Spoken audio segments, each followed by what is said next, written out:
Chloe has just about had it with people not knowing the difference between someone who's Chinese, Japanese, or Korean. She's had it with people thinking that everything she does well, getting good grades, winning first chair in the orchestra, etc., is because she's Asian. Of course, her own parents don't want anything to do with their Korean background. Anytime Chloe asks them a question, they change the subject. They seem perfectly happy to be the only Asian family in town. It's only when Chloe's with her best friend, Shelly, that she doesn't feel like a total alien. Then a new teacher comes to town, Ms. Lee. She's Korean American, and for the first time, Chloe has a person to talk to who seems to understand completely. For Ms. Lee's class, Chloe finally gets to explore her family history. But what she unearths is light years away from what she expected. For First Chapter Friday, here is a preview of Unidentified Suburban Object by Mike Jung. Chapter 1. The recipe for Korean dumplings on the K-Chow Goddess's blog has a picture of her dumplings after they've been made, but before they've been cooked, and they look so good you can practically smell them. The filling is exactly in the middle of the dumpling. The crinkles in the wrapper are evenly spaced and totally identical, and each finished dumpling looks like it could be hanging from somebody's earlobe if it was 10% of its original size. Yes, I'm good at math. All Koreans are, didn't you know? Yes, I'm good at sarcasm, too. Shelly and I crossed our arms, shoulders touching, and stared at a printout of the recipe, which lay on the table in front of our own platter of newly made dumplings. Our dumplings, I finally said, do not look like her dumplings.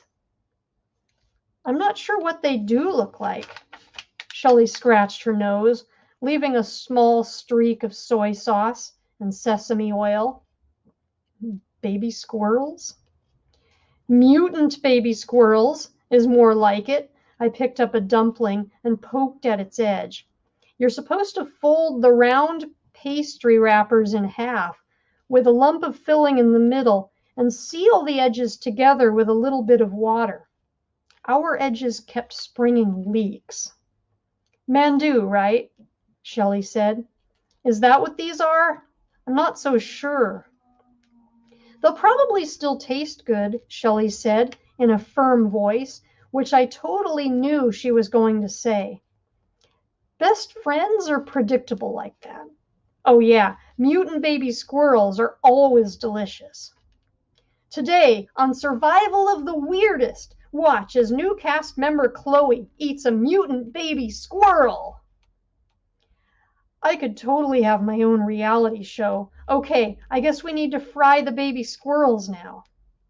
Oh sure, let's absolutely add some burning hot oil to the mix, Shelly snorted as I started pouring vegetable oil into my dad's big frying pan. The frying process was exciting. Flip them! You have to flip them! I shouted over the sizzling of hot oil, making a shoveling motion with one hand. The dumplings we'd put into the pan were ugly, but at least each of them had been in one piece. That wasn't true anymore. What do you think I'm trying to do? They're sticking to the pan, Shelly shouted back. She held the handle of the pan with an oven mitt and scraped at the dumplings with short, choppy motions. A thin haze of smoke drifted through the kitchen. Hold on, I'm going to put in more oil. Shelly leaned back as I tilted the oil bottle over the pan. I tried to pour the oil slowly and evenly, but when it hit the pan, it made a huge sizzle and sprayed up in the air like liquid death. Shelly let go of the pan as we screamed and jumped back from the stove. The smoke got a little thicker. That didn't work, I said. Yeah, oops. Shelly waved at the smoke with her oven-mitted hand. I put on the oven mitt Shelly wasn't wearing, moved the pan to an unlit burner, and turned off the lit burner. The pan was still spitting oil, and I didn't feel like deep frying my face, so I had to stretch my arm out as far as possible. I stepped back as Shelly reached up and turned on the fan over the stove. Cooking mandu is hard. I thought Shelly's pronunciation of mandu was better than mine, even though we learned it from the same YouTube video. Yeah, loud, too. Do you think they're done? Shelly snorted again. She pulled a big plate out of the dish drainer and held it while I scraped the dumplings out of the pan. They don't actually look that bad, I said. I'd eat that one piece right there, the one with... Oh, wait, I didn't see that. It's complete charcoal on the other side. No, look, there's a hole. Huh. Shelly's shoulders sagged a bit. Never mind. Geez, the edge of the wrappers don't stick together at all, do they? We're probably doing it wrong, but look, the filling from this one held its shape. I held up the spatula, which had an oval lump of cooked meat and vegetables balanced on it. A few minutes later, the first platter of fried mandu was on the kitchen table. Okay, so here's what we do. I scooped a pile of dumpling fragments onto Shelly's plate. We just pretend they're all in one piece. Oh, that's a genius plan. Foolproof. Hey, they're okay, Shelly said around a mouthful of dumpling bits and pieces. I nodded, chewing, then swallowed. You have to make sure you get some of the wrapper mixed up with the filling, though. The filling's kind of mushy by itself. How do you think... Shelly was interrupted by the sound of a key turning in the front door. Hello, Dad said as he closed the door behind him. Wow, something smells good. You want to try some, Dad? I used my fork to stab a dumpling that wasn't completely falling apart and bounced up from my chair as Dad covered the 6 steps between the front door and the kitchen. His face had that crinkly forehead expression it gets after a really busy day at work, but he smiled when he saw me holding up the fork. What's this? Dad said, giving me a kiss on the top of the head and looking at the mangled dumpling. He wore a white shirt, beige cargo pants, and leather sandals. He runs an aquarium store, so it's not like he needs to wear a tuxedo to work. Mandu, I said cheerfully. Dad looked at me with a blank expression, as if he didn't know what I was talking about. Dad, you know, Korean dumplings? Oh, mandu! Dad's eyebrows shot up like a couple of tiny, startled birds. Yes, right, dumplings. He put his leather satchel down on the kitchen table and scratched his scalp, making a big clump of his hair stand up. I haven't had mandu in a long time. Dad's pronunciation of mandu was more like mine than like Shelly's. Where did you get the recipe? Dad took the fork from me and held the dumpling up, inspecting it like it was a diamond. The K-Chow goddess. Shelly smiled a big toothy smile at Dad, who smiled back. It's a food blog. Was this your idea, Shelly? No, it was mine, I said. Why was he asking Shelly that question? Dad smiled at me, but it was a more complicated smile than the one he gave Shelly. It was more, I don't know, droopy in the eyes, maybe even sad. He kissed me on the head again, and we sat down at the table. Mandu. The way Dad said it, you'd think he was saying Atlantis or Bigfoot, like he could hardly believe he was looking at something real. He took a bite and chewed slowly, with a very spaced out look on his face. Dad, I said, after what felt like a couple of minutes had gone by, what do you think? Good? Dad smiled, but it was one of those mouth-only smiles. Good, he said, just like your grandmother used to make. I looked at Shelly out of the corner of my eye. I could tell she was trying to control her face, but her eyes were so wide open that it looked like her forehead was being pushed closer to the top of her head. Your mom's Mandu was just like this, Mr. Joe? Shelly said. Yes, it was, Dad said, but he was totally lying. After almost 13 years of having him as my dad, I could tell. Ow! There was suddenly a lump in my throat, and I clamped my lips together and swallowed hard. You know what, girls? I have some work to do. Dad got up and slung his bag over his shoulder, then ran a hand over his head, which kind of smoothed out his hair, but not really. He eyeballed the kitchen table and the counters, which were covered with cooking stuff, bowls, cutting boards, and assorted vegetable scraps. You really went to a lot of trouble to make these, didn't you? Yup, Shelly said. Dad chuckled as he picked up an empty can. Canned mung bean sprouts. They actually have these at Speedwell's? No, I said. We ordered a bunch of stuff from the internet. I must have sounded at least a little mad, because Dad stopped chuckling and looked at me with his head tilted forward. Chloe, are you okay? Fine, I said, drawing out the F and biting off the end of the word. Are you sure?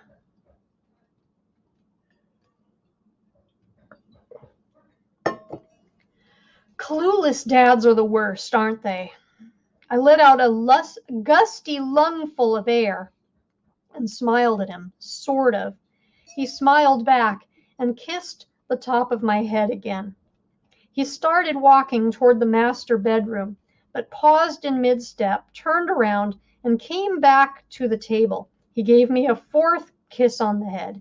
Dad likes kissing people on the head, obviously. Then headed back to his and Mom's bedroom. Shelly and I sat there for a minute, the Mandu forgotten on the table in front of us. So, Shelly said, that was strange, right? Yeah, that was. I chewed on the edge of my thumbnail for a second. Your dad does actually know what Mandu is, right? Duh, yeah. He was born in Korea and everything. I forked up some dumpling bits and slowly started chewing them. You know what's weird? I know a lot of things that are weird, but I don't know which one you're talking about right now. I swallowed hard and got up to get a glass of water. Come on, Shelly, you've only been over here every single day since forever. I walked around the table, slipped behind Shelly's chair, and went to the kitchen sink. Have you ever heard my mom and dad talk about that stuff? About what stuff? Shelly grabbed the half-empty platter of mandu and put it on the counter between the kitchen and dining room. You mean being Korean? Yeah, being Korean. I took a long drink of water, wiped my mouth on my sleeve, and leaned my back against the edge of the kitchen sink. They never talk about it, right? Don't you think that's weird? I don't know. It's not like my parents talk about being from England. Maybe, but they weren't born there, were they? My parents are from Korea, but they still never talk about it. They sound American. Well, mostly. Duh, they know English. I mean, they don't have really thick accents or anything, just a little. They've been here a long time. It's just, I don't know, it's just bizarre. I guess. We're keeping these, right? Shelly held up the platter of uncooked dumplings. We'd only cooked about a quarter of the whole amount. This is 2 weeks of babysitting money right here. Yeah, let's freeze 'em. After cleaning up, we went to my room to finish the process of getting ready for school. It was a miracle that Mom and Dad finally let me start buying clothes online. They were sure I'd accidentally buy a pickup truck or something.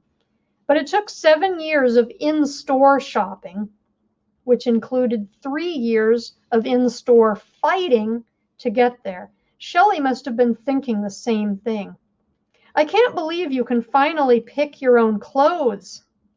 Well, I can't always. Mom and Dad shot down a few things. I don't have to go to Wallingford's anymore, though. I shuddered. Hey, want to see what I found in the back of my closet last night? Totally. Is it what I think it is? Probably. I walked to the closet, went digging in one of the plastic boxes on the floor, and emerged with a football jersey. Oh, wow, Shelly said, snorting with laughter. A Condors jersey. Everyone was wearing those things. So ugly, I said, shaking my head. The capital city Condors were the best team in football during 4th grade, so of course everyone in Primrose Heights turned into a fashion lemming and had to have a Condors shirt of some kind. Yeah, I turned into a lemming too. Shopping for this thing was the worst, I said. I was surprised they didn't demolish Wallingford's and rebuild it in the shape of a football. I still can't believe you wore that all year, Shelly said, holding out her hands. I tossed the horrible jersey to her. Yeah, well, you had one too. I had 3, and unlike you, I actually liked them. Shelly was right. I'd never actually liked that hideous jersey. That wasn't the point, of course. The point was to fit in. Yeah, go Condors! Mom was so into it, I said. I could still see how her face had looked when I pulled a Condors jersey off the shelf. A huge, open-mouthed, OMG style smile. She practically vomited happiness. Football jerseys. If fashion police actually existed, we'd have all gone to jail for the rest of our lives. My clothes sure looked like everyone else's, though. In 5th grade, I decided it'd be nice to wear clothes I actually liked, because super stripy maxi dresses were what all the annoying girls wore, and that is just not the look for non-toothpick-shaped Chloe Cho. So I started my campaign to pick my own school clothes, and after proving I could earn my own money by babysitting and working at the fish store, buy clothes online without accidentally applying to college, and return stuff that didn't fit right without whining, I finally got to shop for clothes online. It only took 3 years. I can't believe tomorrow's finally the first day of school, Shelly said, as I held up the skirt I'd ordered through thriftstorebetty.com the week before. I like that one.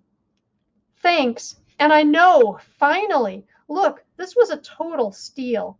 I put on my new vintage jacket, the one with the pattern of tiny red flowers all over the sleeves, and spun around with my arms extended. I couldn't wear that, but it looks good on you. You brought your stuff, right? I shrugged off the jacket. Yeah, not the books, but everything else. Shelly hoisted her backpack off the floor and onto my bed while I pulled a plastic box of school supplies out from under the bed.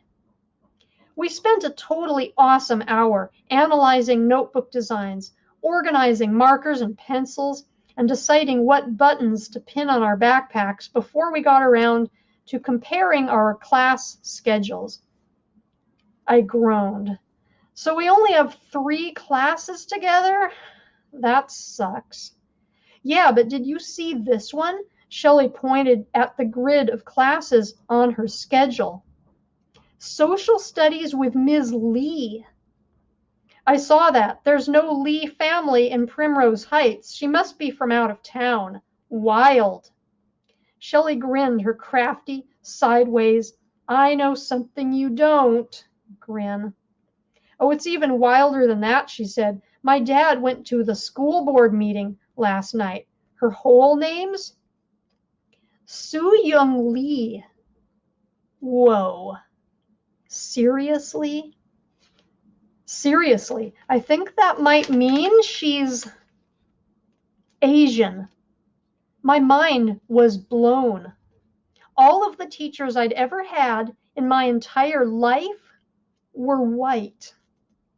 Every single one of them. Yeah, and you know the thing about people with the last names Park, Kim, or Lee, she must be Korean. And this has been a preview of Unidentified Suburban Object by Jung.